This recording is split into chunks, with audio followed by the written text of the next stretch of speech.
पूरी तरीके से बीजेपी डिपेंडेंट है मोदी जी पे। देश ने वो दौर देखा है इंदिरा जी का, करीब करीब यही स्थिति थी जब इंदिरा जी ने जिसके सर पे हाथ रख दिया वही आदमी चीफ मिनिस्टर है जी। तो करीब करीब वही चीज आपको आज बीजेपी में होता दिख रहा है, जहां पर आप कितने बड़े लीडर हैं यह महत्व का विषय नहीं है।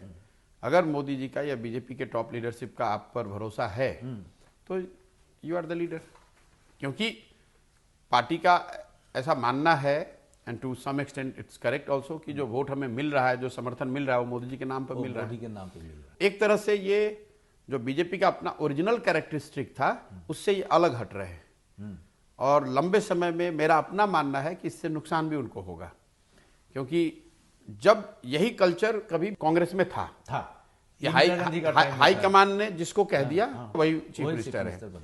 उस समय के बाद जो 15-20 साल में बीजेपी 1980 के बाद बढ़ी है तो बीजेपी के ताकत होती थी रीजनल जो लीडर्स हैं, जो लोकल छत्रप जिसको कहते हैं, कि राज्य के स्तर पर बहुत मजबूत लीडर होते थे। नरेंद्र मोदी भी एक वैसे ही लीडर थे जो गुजरात में केशुभाई पटेल, शंकर सिंह वाघेला, नरेंद्र मोदी, ये बड़े लीडर थे वहां के।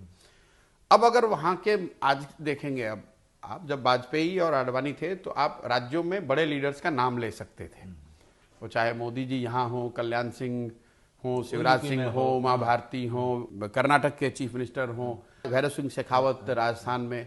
हर राज्य में जहां बीजेपी की सरकार बनी या बीजेपी प्रिंसिपल अपोजिशन पार्टी थी वहां उनके एक बड़े चेहरे होते थे। अब अगर आज आपसे मैं पूछूं भाई हरियाणा में कौन लीडर है इनका, कोई गुजरात में कौन चीफ मिनिस्टर है, आज ज्यादा लोग जानते नहीं हैं। Everything is becoming Modi centric. तो इसकी कुछ ताकत है लेकिन लंबे समय में इसका नुकसान भी है, क्योंकि आपकी रीजनल लीडरशिप जो है वो धीरे धीरे कमजोर होती जाएगी और अगर मोदी जी के नाम पर वोट थोड़ा भी कम हुआ तो आपके पास कोई सेकंड लाइन उस तरह की है नहीं। अब वो कहने को ये कह सकते हैं कि नहीं हम बना रहे हैं, सेकंड लाइन नया खड़ा कर रहे हैं, वो सब अलग बात है, लेकिन ये इस तरह का चीज इस देश ने ऐसा दौर देखा है, ये नई बात नहीं है।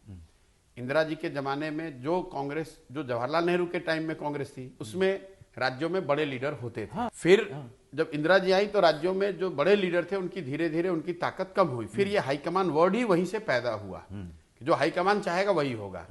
तो कहीं ना कहीं टू दैट एक्सटेंट बीजेपी का कांग्रेसीकरण हो रहा है, जहां पर कि जो हाईकमान है, जो लीडर है बीजेपी का, he is all in all. उन्होंने जिसको कह दिया उसको सबको मानना है।